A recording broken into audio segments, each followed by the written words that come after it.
Est-ce qu'on va y arriver? Je ne sais pas. Est-ce que je vais faire tomber ce sapin avant la fin de cette vidéo? Probablement. Bienvenue sur cette nouvelle chaîne où j'ai décidé que j'allais vous parler de livres, parce que ça fait 6 mois que je saoule tout le monde autour de moi avec mes livres, et je me suis dit qu'il était temps de propager cet amour avec tout le monde. Je commence très classique avec mes lectures préférées de 2020.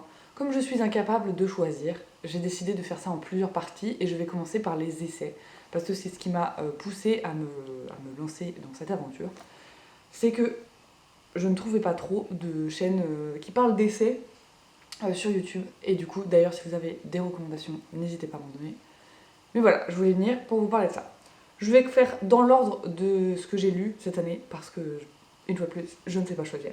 Donc, la première lecture qui rentre dans ce top de 2020 pour les essais, c'est The Good Bee de Alison Benjamin et Brian McCallum. Déjà, c'est un très beau livre. C'est quelque chose que j'aime bien, avoir des beaux livres. Et surtout, c'est une mine d'informations sur les abeilles. C'est un livre qui est rédigé en 4 parties. La première, c'est les abeilles dans la nature. La seconde, c'est les abeilles et les hommes. Et la troisième, c'est les dangers pour les abeilles. Et la 4e partie, qui je pense est la plus enrichissante, c'est la partie sur comment on peut aider les abeilles. C'est une mine d'informations parce que ça parle vraiment de plein de variétés d'abeilles différentes. Parce qu'on connaît les abeilles mellifères, mais en fait il y a plein d'abeilles sauvages et c'est elles qui sont le plus en danger. Donc voilà, il y a plein d'informations. Alors c'est un livre en anglais, mais vraiment c'est très abordable en termes d'anglais. C'est pas très compliqué. Et en plus, voilà, il y a des très belles petites illustrations partout que j'ai adorées. Voilà. Un super livre. Je sais pas où on peut le trouver en France parce que je l'ai acheté en Angleterre, mais bon, je vous fais confiance sur trouver des livres. Sur un tout autre sujet, c'est Le sexe selon Maya de Maya Mazoret. Alors c'est un livre sous une forme un petit peu particulière parce qu'en fait c'est un recueil d'articles de Maya Mazoret qu'elle écrit pour Le Monde. Et du coup c'est très court en fait, ça se présente... c'est des articles sur par exemple une double page et une page, donc en fait ça se lit très très vite. Et surtout, vous pouvez arrêter, le reprendre, arrêter, il n'y a pas besoin de tout lire d'un coup. Évidemment, je l'ai lu tout d'un coup parce que c'était vraiment très intéressant. Maya Mazoret, elle a vraiment une vision de la sexualité hyper décomplexée et qui a ce pouvoir de décomplexer les gens en ouvrant un petit peu nos œillères de ce qu'on nous a appris, il faut faire comme ça, et un point, c'est tout. Donc voilà, vraiment une lecture que je recommande à fond. Très accessible aussi, voilà, pas compliqué à lire, et comme je disais, même s'il est un peu épais, pas de souci pour le lire en plein de fois. Bon, pour l'instant, c'était des livres un peu sympas, plutôt positifs. J'attaque dans le vif du sujet. Cette année, j'ai lu beaucoup d'essais sur le féminisme. Et donc pas que des trucs feel good. Ce livre, Une culture du viol à la française, de Valérie Rey-Robert, n'est pas feel good, mais est une mine d'informations. C'est hyper intéressant, c'est rageant, vraiment, c'est rageant. J'ai lu ce livre, j'ai dû le fermer plusieurs fois en le lisant, tellement de colère en fait. Elle découpe son livre sur plusieurs bases d'informations et sur plusieurs thèmes. Dans le droit, les faits, etc. C'est bourré de nombres. Donc si tu ne sais pas ce que c'est la culture du viol, fonce lire ce livre. Si tu sais ce que c'est la culture du viol et que tu penses que tu as encore des choses à apprendre, fonce lire ce livre. Si tu penses tout savoir sur la culture du viol, lis quand même ce livre. Vraiment, je pense qu'il est nécessaire. Après, comme je l'ai dit, c'est une lecture difficile, côté émotionnel, mais je pense que c'est important et que lire que des choses faciles, ce n'est pas ma vision de la littérature. Ma 4e lecture dont je voulais vous parler, sur un autre thème, celui de l'écologie, qui est un sujet qui me tient beaucoup à cœur, vous le découvrirez sûrement, c'est Comment les riches détruisent la planète. Alors, de Hervé Kempf.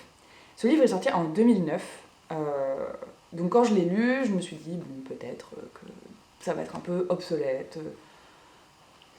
J'espérais que ce soit un petit peu obsolète, honnêtement. Pas du tout.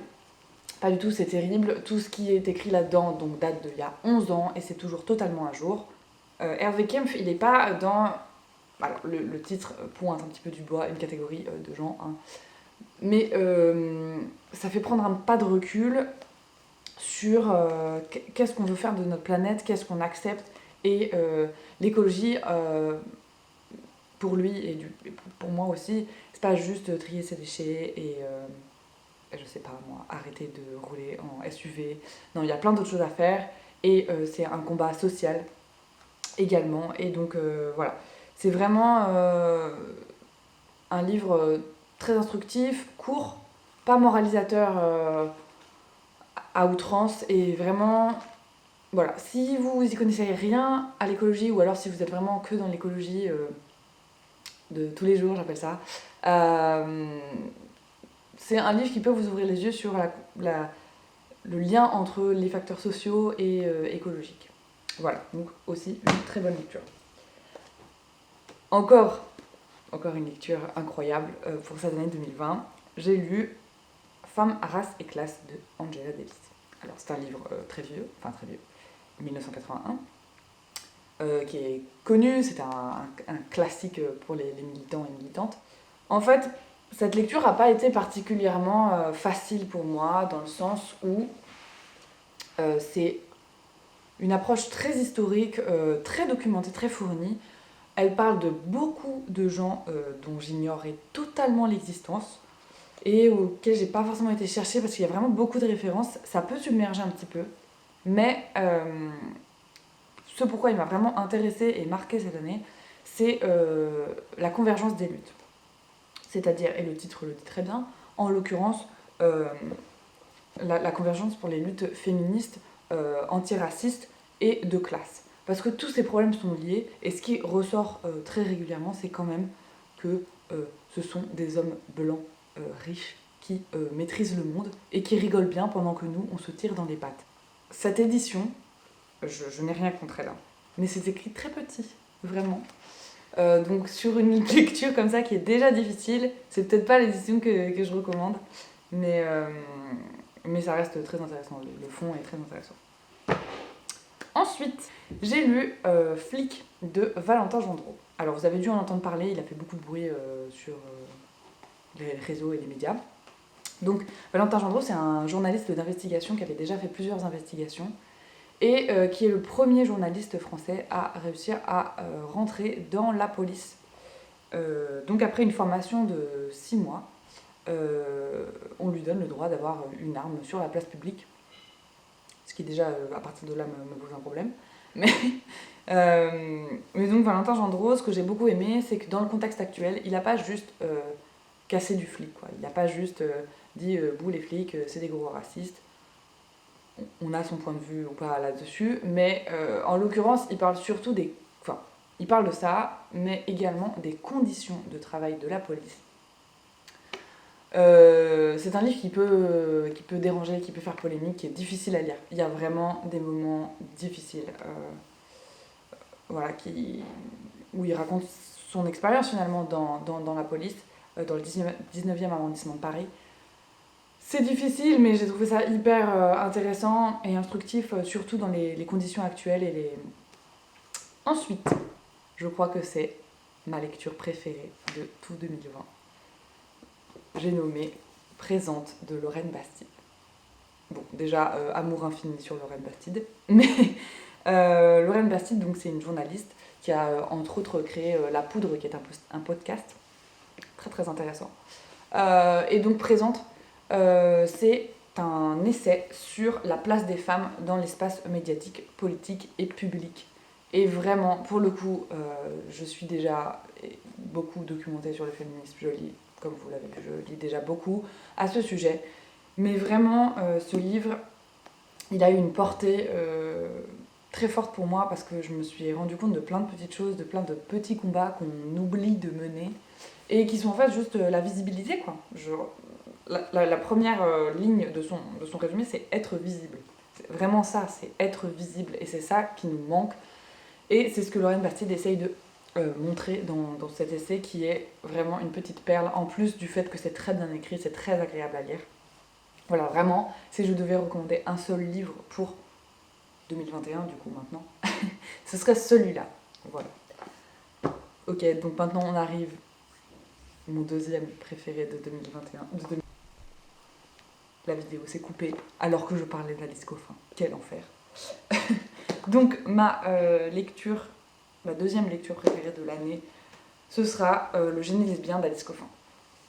Alors, il y a eu une grosse polémique autour d'Alice Coffin, beaucoup de gens ont parlé d'Alice Coffin et également de Pauline Armange qui a sorti Moi les hommes je les déteste à peu près en même temps. Je voulais particulièrement vous parler d'Alice Coffin, mais je voulais juste faire une petite aparté sur...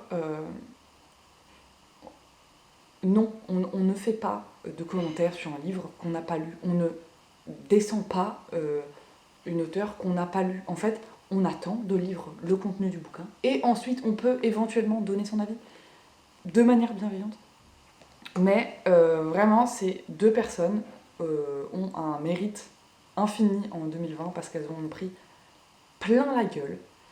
Et voilà, et je voulais particulièrement vous parler de ce livre parce que Alice Coffin, outre le fait qu'elle écrit très bien, que ce livre est très personnel et qui m'a beaucoup touchée, elle est une source, ce livre est une source d'informations incroyable sur, une fois de plus, l'invisibilisation des lesbiennes dans le combat féministe, alors que vraiment elles ont apporté beaucoup à ce mouvement et qu'en fait on les oublie tout le temps.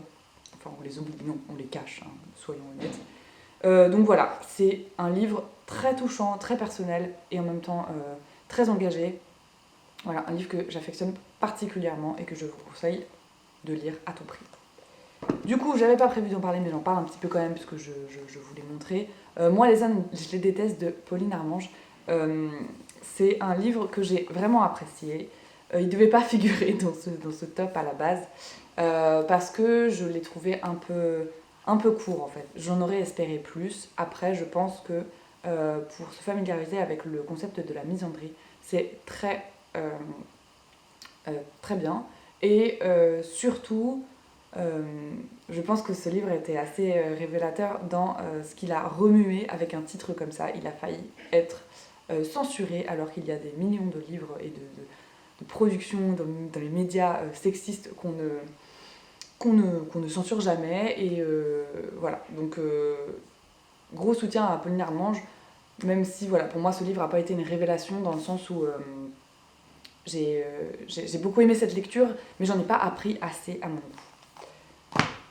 C'est déjà la dernière lecture pour ces essais 2020 et donc je vous parle d'un auteur que j'aime beaucoup, qui a écrit des romans mais également des essais. J'ai cité Martin Winkler. Donc ce livre, C'est mon corps, c'est son dernier sorti. C'est entre l'essai et l'encyclopédie. C'est-à-dire que j'aurais voulu lire ce livre à l'adolescence, mais si fort. En fait, il retrace la vie d'une femme, la vie du corps d'une femme surtout, d'un point de vue de la santé. Et c'est bienveillant, c'est extrêmement bien simplifié, dans le sens c'est bien écrit. Je veux dire, j'ai pas fait d'études de médecine et j'ai compris l'intégralité de ce livre. Et voilà, vraiment mine d'informations qu'on n'est pas obligé du tout de lire d'une traite. Hein.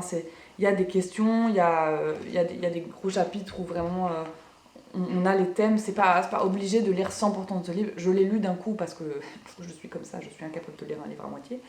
Mais vraiment de manière, voilà, le sous-titre, c'est toutes les questions que se posent les femmes sur leur santé. Donc vraiment une mine d'informations, outre le fait que ce livre est beau. J'adore les beaux livres. Voilà, c'est tout pour cette vidéo. J'en referai probablement une sur mes meilleures lectures de 2020 pour les romans. Et ensuite, j'aimerais faire des espèces de petites de vidéos sur des thèmes particuliers, principalement sur les essais, mais peut-être j'inclurai des romans aussi sur un thème, je sais pas, l'écologie, le féminisme. Vous aurez compris, c'est un peu mes deux sujets, mais il y a plein d'autres sujets que j'affectionne particulièrement, et donc je pense qu'à terme je ferai ces vidéos-là. La prochaine vidéo, ce sera donc probablement mes romans préférés de 2020. Voilà, j'espère que cette première vidéo vous a plu. Voilà, moi je suis pas trop sûre de ce que je fabrique encore, mais voilà, j'espère que ça vous a plu. Moi je prends plaisir à faire ça et c'est tout ce qui compte. Si vous voulez également suivre un peu plus mes lectures plus spontanées, j'ai créé un compte Instagram qui s'appelle Xaxou Books. Je vous le mettrai quelque part. Je sais pas comment on fait encore, mais je vais y arriver. Et voilà, n'hésitez pas à partager cette vidéo et à me laisser un petit mot pour me dire si ça vous a plu ou non. Voilà, des gros bisous.